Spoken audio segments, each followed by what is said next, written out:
Le plus important dans la vie, c'est pas l'argent qu'on gagne qui est le plus important, mais ce que nous conservons qui est très important. Bonjour, bonsoir, je suis Nyangoran Blakoto. Dans cette vidéo, je vais vous dire pourquoi l'argent que nous conservons qui est le plus important et non ce que nous gagnons.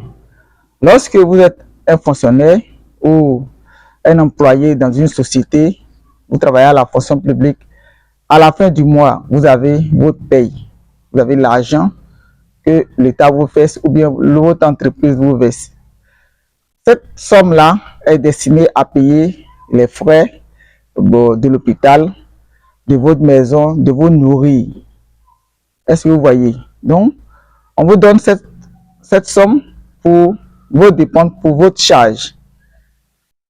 Donc, si vous avez peut-être 1 million, vous êtes payé chaque mois 1 million, et que votre charge est 1 million, à la fin du mois, il ne vous reste plus rien après avoir payé votre charge, après avoir payé tout ce qui est comme charge pour pouvoir vivre. Mais vous êtes payé à la fin 1 million. 1 million, c'est une somme énorme actuellement. C'est beaucoup pour pouvoir vivre. Vous allez vivre heureux. Mais et dans l'avenir, est-ce que si votre charge, on vous paye 1 million et votre charge est 1 million, dans 10 ans, qu'est-ce que vous allez faire? Vous n'avez rien fait. Parce que votre salaire ou bien votre paye absorbe votre charge. Ou bien votre charge absorbe votre paye.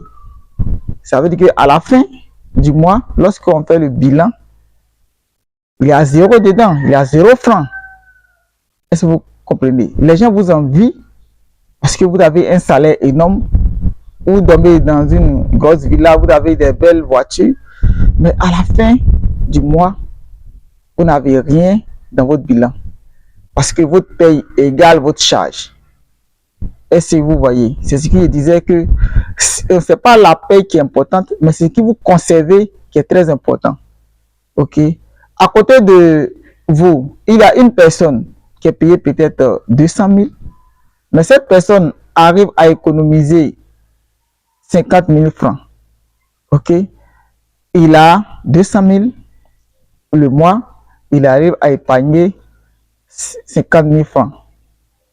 À la fin du mois, si on veut faire dans le bilan, il a 50 000 francs dans son bilan et vous qui êtes payé à 1 million, vous n'avez rien. Si on veut faire une comparaison à ce moment précis, il y a cette personne qui est payée 200 000 francs, il est plus riche que celui qui est payé à 1 million.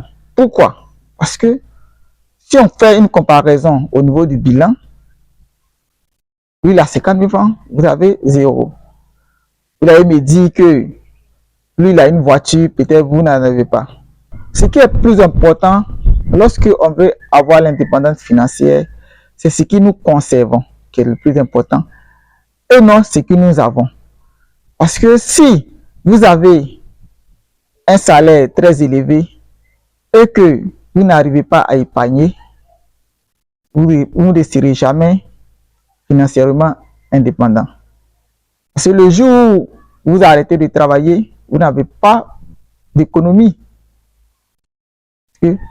Votre salaire est égal à votre charge.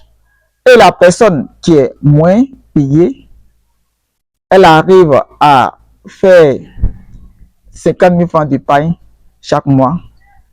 Sur un an, il a au moins 600 000. Vous voyez qu'au bout de quelques années, il va avoir un capital, il va constituer un capital. Donc, il peut investir et produire des intérêts. Mais vous qui êtes bien payé, si vous n'avez pas constitué le capital, comment vous pouvez investir pour qu'en retour, vous pouvez avoir des revenus? C'est ce que beaucoup de personnes font et surtout les Africains. Nous priorisons le moment présent. Nous vivons bling-bling, apparaître aux yeux de tout le monde que nous avons de l'argent. Oui, vous avez de l'argent parce que vous avez un salaire très élevé qui est 1 million. Mais si vous n'arrivez pas à épargner, vous êtes pauvre. À côté de vous, si une personne n'a pas beaucoup d'argent, mais qu'il arrive à épargner, ce dernier ou cette dernière personne est plus riche que vous parce qu'elle arrive à épargner de l'argent qui, dans l'avenir, peut constituer un capital dont il va investir et produire d'autres choses. Donc, c'est ce que j'aimerais vous dire dans cette vidéo.